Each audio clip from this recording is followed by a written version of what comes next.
Welcome to Ask the Tech Coach, brought to you by the TeacherCast Educational Network. If you are in charge of professional development and looking to build an innovative digital learning experience, this is the podcast for you. Join us each week as we uncover strategies that tech coaches are using to drive their digital transformations one classroom at a time. And now for your host, with over 2 decades of experience working with tech coaches and ed tech companies from all around the world, Jeff Bradbury. Hello, everybody, and welcome to the TeacherCast Educational Network. My name is Jeff Bradbury. Thank you so much for joining us today and making TeacherCast your home for professional development. This is Ask the Tech Coach podcast, episode number 256. As the weather is getting hotter, it is time for ISTE, and that is the topic of today's show. I've got 2 amazing instructional coaches on with me today, talking all about the 2023 ISTE Conference happening in Philadelphia, my hometown. I'm looking forward to it. I want to bring on today one of my good friends, Miss Debbie Tannenbaum. Debbie, how are you today? Welcome to the show. Thank you. I'm doing great. Thank you so much for having me today. This is a great topic. It is so exciting. I'm so happy that you're here. I'm looking forward to learning all about the different topics, but how's your year ending up? You know, it's been a while since you've been on the show. Tell us a little bit about how things are with you. Well, if you've been following me at all on social media, you know that I broke my foot at the beginning of May. I slipped on one of those slippery sidewalks during an AM kiss and ride. So I've actually been kind of homebound, which kind of sucks. But I've been able to still kind of keep in touch with what's going on in the educational community. And I'm really excited. I have a conference coming up in Texas next weekend. And then I'm excited about coming to ISTE at the end of June. The last time I went to ISTE was I just came as a participant in Philly. So I'm really excited about getting to have my second ISTE in Philly be a totally different environment. Plus, I'm an ISTE certified educator now, so that's even more exciting. Oh, congratulations on that. That is something that I'm still working on. We can talk about that a little bit later, but I want to introduce our next guest from the great state of Ohio, Miss Sarah Kiefer. Sarah, how are you today? Welcome back to the show. Good morning, Jeff. Glad to be here. Now, tell us a little bit about your world right now. You've already finished school, haven't you? Yes, we've been out a little more than a week, and I already did a real quick little vacation. I went to London for a few days with my sister, so started the summer off right. That sounds amazing. What did you do in London? Jam-packed as much of the tourist stuff that we could possibly pack in. It was absolutely fantastic. She's a great person to travel with, so always enjoy doing that. Nice.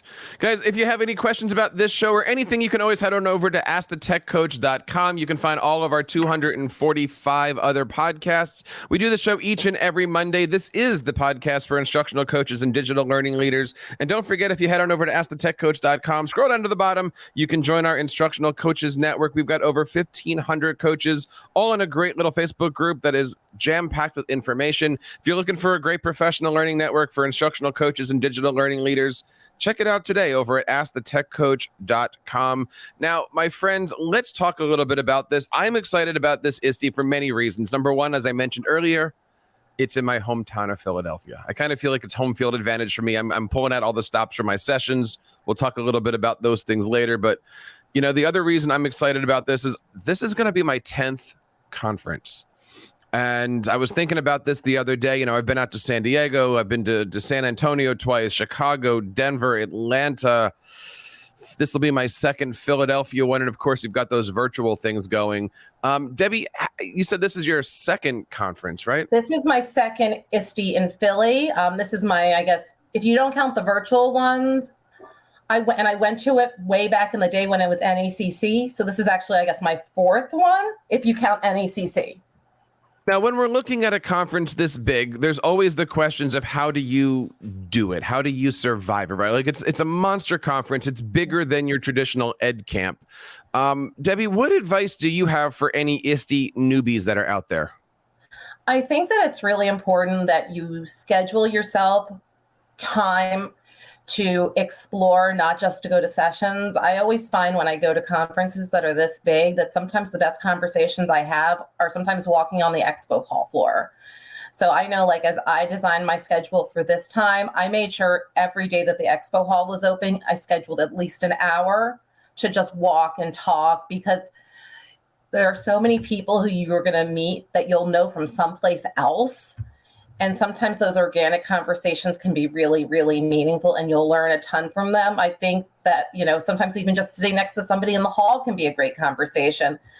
But I know when my first ISTE, I went there, I was overscheduled myself. And then when I ran into somebody in the hall, I realized that conversation was just as important. So don't be afraid to schedule yourself some downtime, because at least looking at my schedule for this year, almost every night there's an evening event. And when I went to Philly last time, sometimes I would go back to my hotel in the middle of the day, take a break, and then go back, because it's a lot of steps. It's a lot of activity. You're using your brain at high capacity. It's exhausting. So you have to make sure you allow time. It's not like a regular teaching day where your body's in that habit of being able to do things.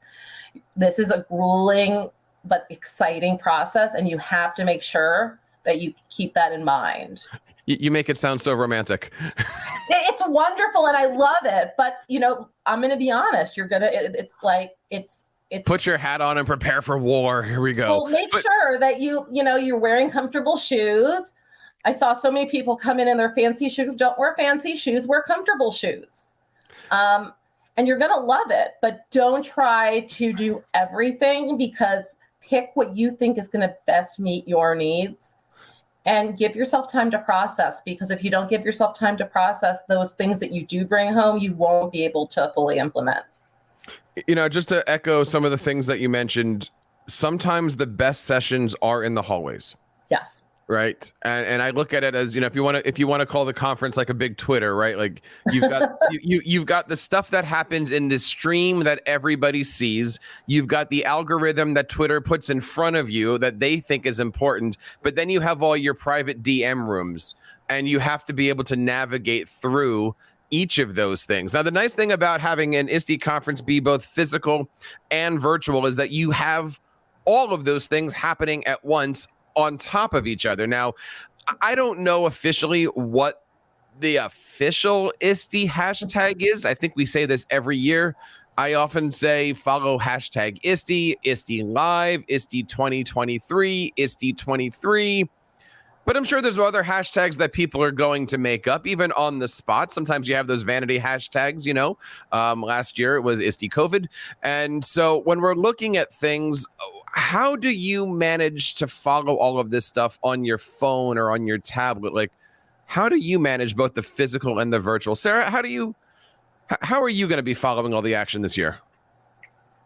Definitely Twitter, for sure. For me, that's the easiest, and that's the one that I'm super comfortable with. But I do know there are a lot of people that put together those docs. Typically, Eric Kurt, Stephanie Howell put together a wide open Google Doc that anybody can dump information into. And I love checking out those things, because even though I'm not there in person, I can still gain a lot of insight, a lot of information. And a lot of times that helps, because I'm not at those sessions, but I get to see things through other people's interpretation, which even allows a bit more, of a creative aspect for me to see what other people are interpreting these sessions to be. Now, Debbie, when we're looking at these things, there's a couple different ways of handling this, right? Generally at ISTE time, the numbers that they give are between 14 and say 17,000 people. I'm curious to see what the numbers are this year, now that we're, can I say, out of the pandemic. I mean, there was a huge number of people last year, me included, that walked out a little bit more positive than they walked in. But I find some of the best ways to conquer this is to crowdsource the learning, right? You can't be everywhere. And even if you find an ISTE buddy, sometimes the best thing is to sit down next to that ISTE buddy at a session. Sometimes the best thing is to say, you take this one and I take this one, and then we share it on like a Padlet or a Wakelet or a doc or a sheet. What advice, Debbie, do you have when you're working with, by yourself, or many people are coming to ISTE with their school districts. How do you make sure that you're getting the most out of this experience? I think you really have to set goals for yourself and decide what you really want. Last year, I went with my school district, so I came with a whole group of people. This year, my school district is not bringing me. I'm coming on my own. So it's a very, so last year we were able to do some crowdsourcing and putting stuff together, and we had shared documents. This year, I'm really looking at it as what are the couple of things that I really, as an instructional coach, want to make sure I bring back to my learning community. And then from there, finding those sessions, making sure that I'm really being strategic about it, because I can't go to everything. And so many times I'll look at a session, I'll be like, oh, wow, that looks so great, but I'm doing a session at the same time. Or oh, that looks so great, but I have something else that I have to do then. And so my goal is to really just focus on those few things that I want to learn, that I want to bring forward for my students and my educators. I can't do it all. And just really acknowledge that. And I know there are a lot of shared documents. A lot of times also people will post a session and they'll leave the bit.ly up, and then I can go look at their sessions earlier. But I'm really going with the idea that less is more this year. I do go to a lot of conferences. I love presenting, and I'm looking for sessions that I haven't seen anywhere else. I'm not going to go to a session that I've seen somebody else do at another conference I've been at. I can go see them later. I'm picking sessions that are people who I really want to learn from, who are teaching me something that I might not get to learn if I wasn't at such a big conference. I'm glad that you mentioned that, because one of the things that we've mentioned here in years past is, don't waste your time at this conference. Right. It's okay to go into a session and sit down because you want to see a presenter, or, maybe you're studying how a presenter does things. But I often find a lot of presenters are basically doing visual representations of a blog post they've already put out. If you can read a post in 10 seconds, why would you be sitting there for an hour listening to somebody basically rattle off the same thing? I don't know. Is that weird? Is that just me? Sarah, what do you think? Would you go into a session based off the person or based on the topic, or what would make you at a conference like this, walk through that door and sit down for an hour, hour and a half? My number one is looking for, like Debbie was saying, the topics. Like, what is my goal to learn at this conference? I do try to leave a little leeway with, oh, that's kind of interesting, I hadn't thought about that kind of topics and presentations. But like Debbie said, if you've seen the presenter 4 times already, like, you probably already know what they're going to share and what they're going to talk about. So give yourself the time to check out new things or new presenters, because chances are, and like Jeff, you said, a lot of times presenters do put their stuff out in a blog post. You can catch it later. But my number one is a topic. And sometimes when I've gone to conferences with my district, they're kind of giving me that directive, like, hey, we really want to look at this tool or these ideas. And that becomes like where I fill in my schedule. You had mentioned schedules, and I think it's easy to sit here now, a few weeks ahead of ISTE, and put this conference schedule together, right? You're trying to figure out where are the sessions that you want to go to, where are some of the sessions that are here. I find putting a map together and trying to find sessions that are near, I think it's easy. And this is going back to Debbie's comment earlier about not bringing your high heels, right? Like making sure that you aren't running yourself crazy. I remember a few years ago when I went to FETC in Orlando, the conference center is massive, and it's basically like 2 big conference centers that are kind of combined to each other to make one big building. And I got caught on the wrong side of the building with 5 minutes to get to the session I wanted to be. There was just no way. Absolutely no way. So I usually spend the time mapping out where things are. Yeah. I also try to spend a lot of time, walking around, right? Because you can get into the conference area before the sessions, right? Like the conference is officially running from the 25th through the 28th. Right. And that's Monday to Wednesday, but there's stuff happening on Sunday. Yeah. There's stuff happening on Saturday. I mean, Thursday is when the ISTE folk actually start to come in. I'm sure maybe some people are going to be there earlier, but I mean, I know the people that I'm speaking to, they're getting in on Thursday, which means, they're running. I often like, actually, depending on the conference, I think it might have been San Antonio where there's a hallway that overlooks the conference center, and it's always interesting to see what that conference center looks like Saturday, where it's just a bunch of trucks and boxes, and Sunday it looks a little bit nicer, but you're still scratching your head, and then suddenly Monday morning it's conference season.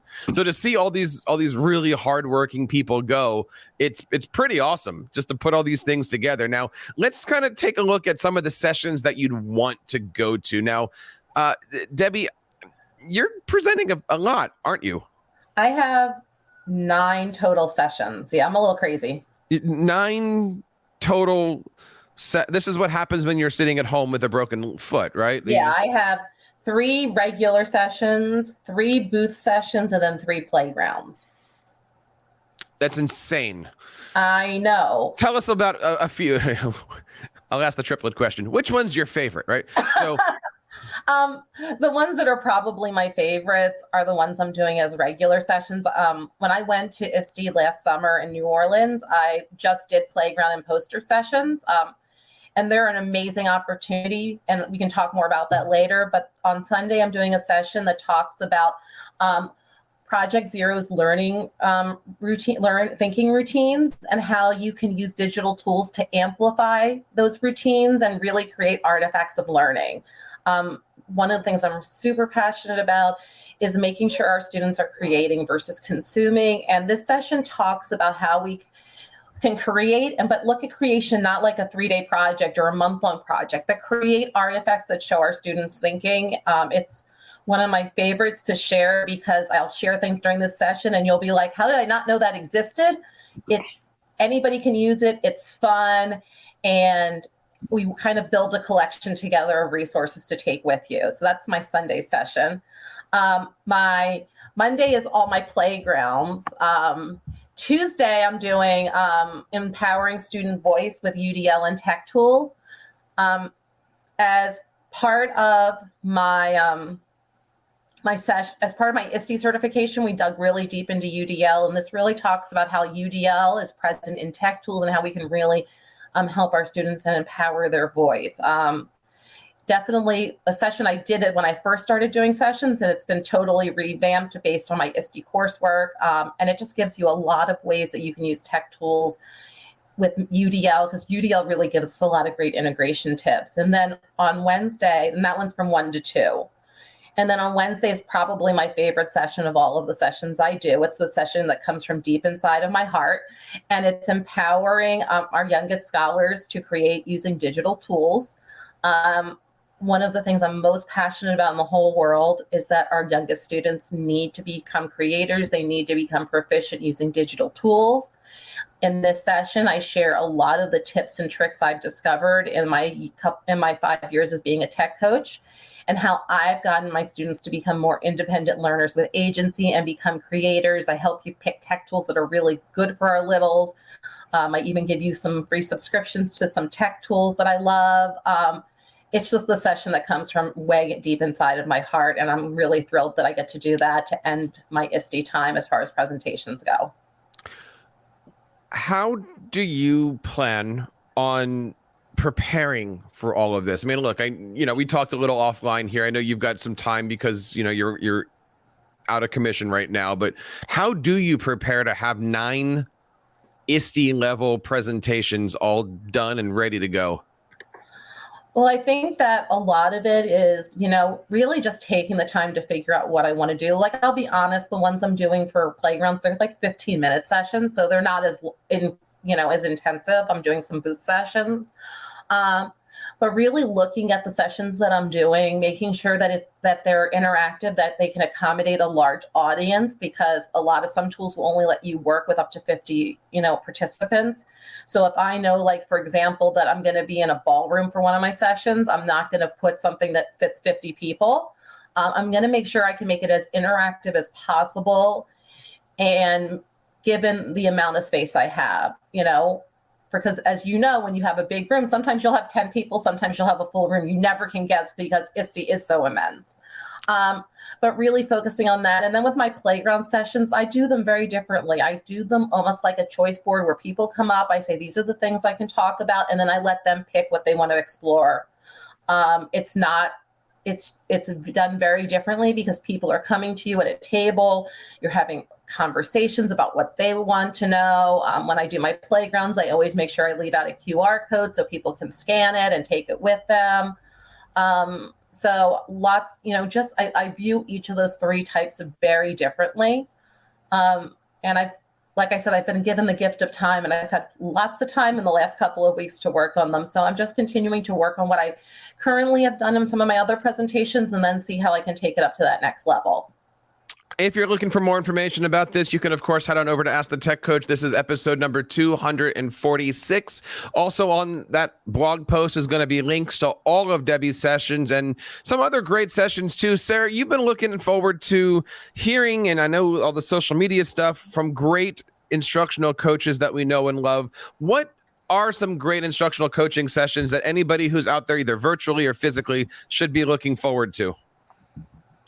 I think you could easily identify some of your favorite Twitter followers. Like Debbie said, you may not know them in person, but you've probably seen their names. You probably follow them on Twitter and you go, oh, here's my chance to go see them.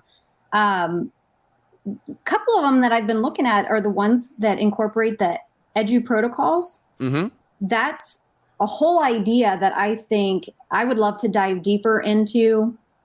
I've got a couple of the books, and I've talked with a couple of teachers in my district.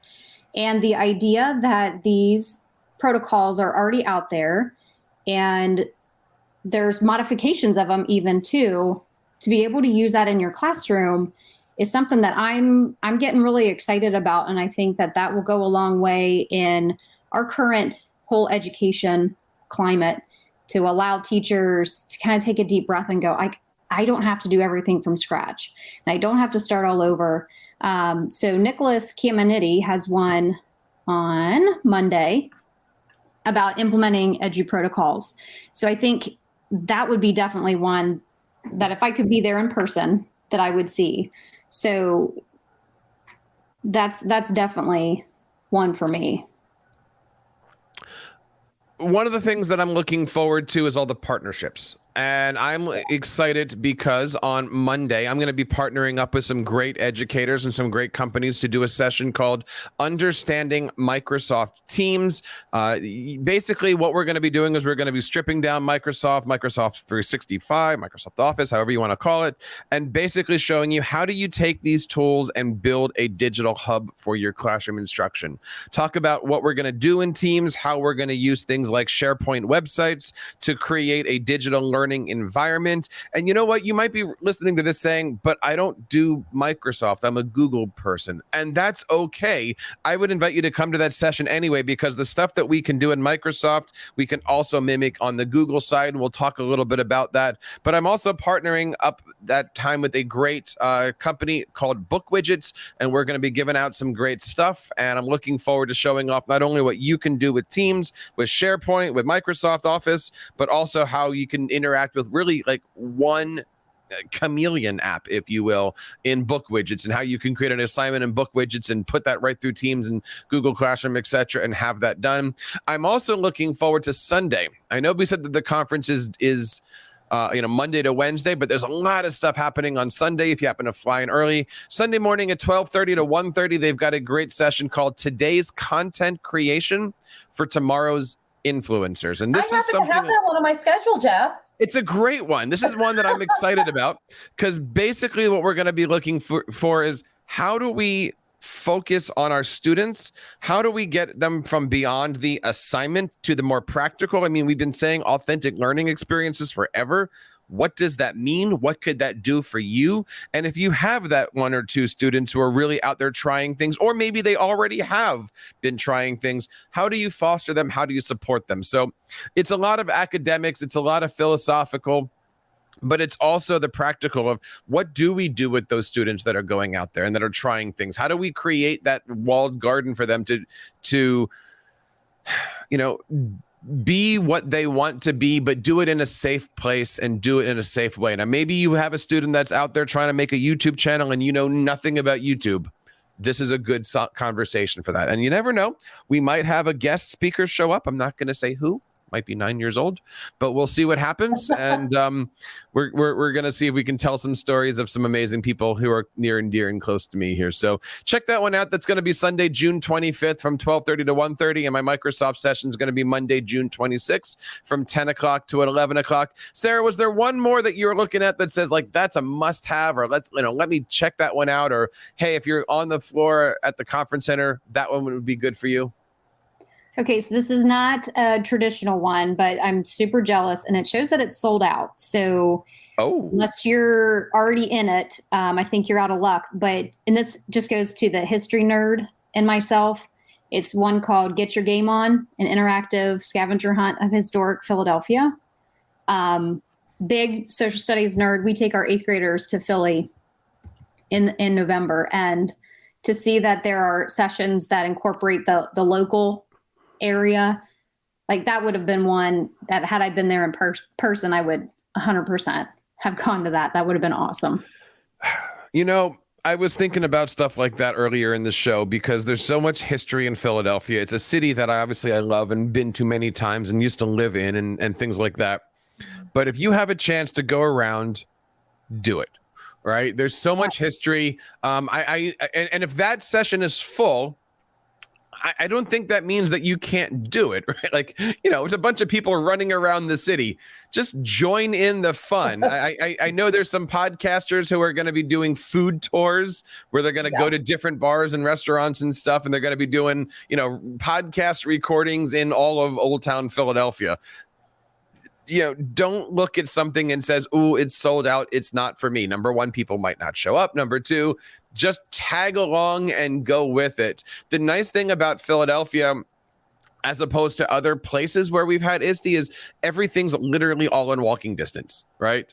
The art museum is probably about, a mile away, but that's still in walking distance. The Liberty Bell is in walking distance. I mean, everything is in walking distance. So definitely have a chance to check it out. And as Debbie said, don't wear your heels. Make sure that you've got something comfortable. Can I just mention one more thing?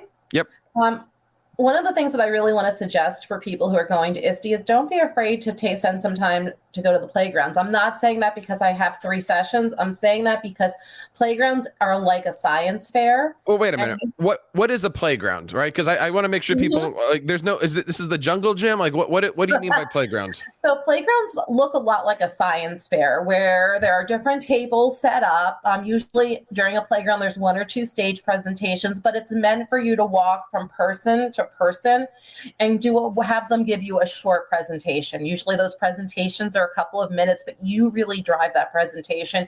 A lot of times they're hands-on where you get to try things. But I've found that whether I'm going to a playground, which is more like a science fair, or a poster session, which is not as interactive, people are essentially just showing you things, it's a good way to get a lot for the bang for your buck, because if there's like 10 sessions going on in that half hour, then you can get to talk to 10 different people and get 10 different ideas of things that you might want to do.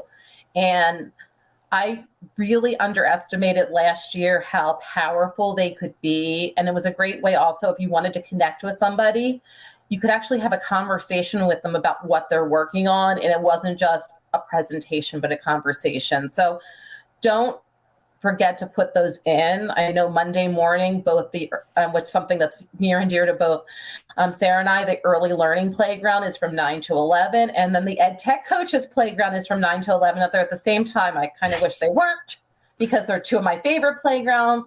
And then Monday afternoon is the Universal Design for Learning playground. But there's so many great things. And especially, I know I've been really trying to dig deeper into AI. Well, I'm going to want to go to some of those playground sessions to learn more about AI versus go to a whole session where maybe it might be a little bit more overwhelming. You just mentioned it, right? There's so much stuff happening at the same time, and that's difficult. My advice is have a plan. right? Have a plan, but don't feel like you have to follow it. I've seen so many people get stressed at an ISTE because they have to be at a session or they have to be somewhere or they're missing something. Sometimes the best conversations are the ones that happen in the hallway. Sarah, as we wrap up here, any advice that you would have to anybody maybe looking at ISTE as a virtual or ISTE as a conference? What's your parting advice to anybody listening today? Check it out. Like, don't let this opportunity pass you by. You may not look at it as I'm there in person, I'm missing out on a lot, but a lot of the learning absolutely will still happen. And you might just stumble upon something that excites you, reinvigorates your teaching career. Debbie, how about yourself?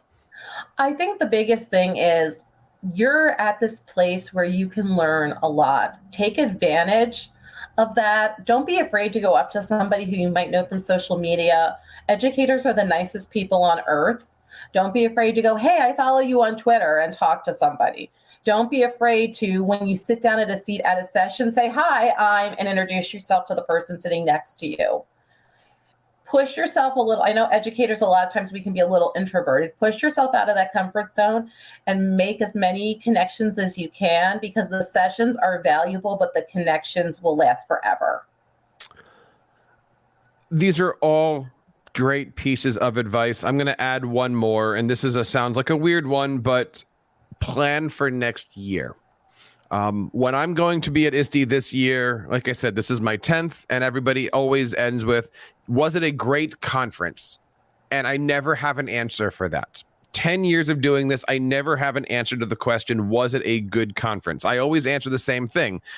Ask me next year, because I'm going to go to ISTE this year and I'm going to keep my eyes open. I'm going to meet people. I'm going to talk to people. I'm going to see what's available.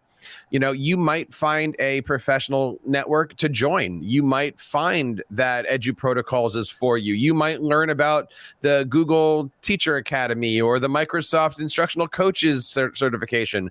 And that's going to set you on a path for what the next 12 months is going to be like.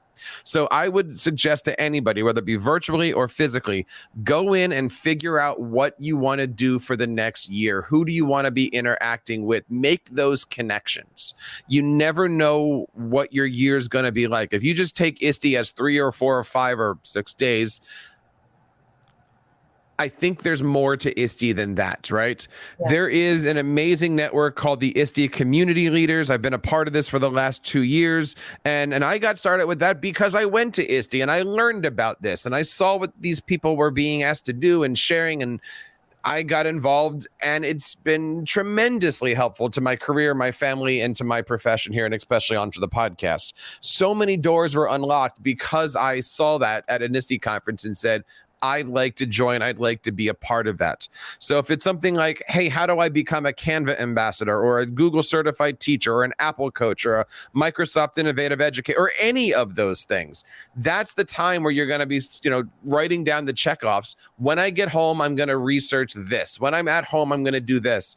And please don't feel free to, or don't be ashamed, as Debbie just said, to kind of fanboy over somebody. I mean, I don't want to say the person's name, but I was at FETC walking down the hall and I saw somebody who I completely look up to, but never had a chance to actually call them, email them, text them, whatever, get them on the podcast. And I immediately ran over and took a selfie. And that was how I introduced myself to them. I literally put my arm around this complete stranger and took a selfie and then said, oh, by the way, hi, how are you doing? Now, that's creepy, but it worked.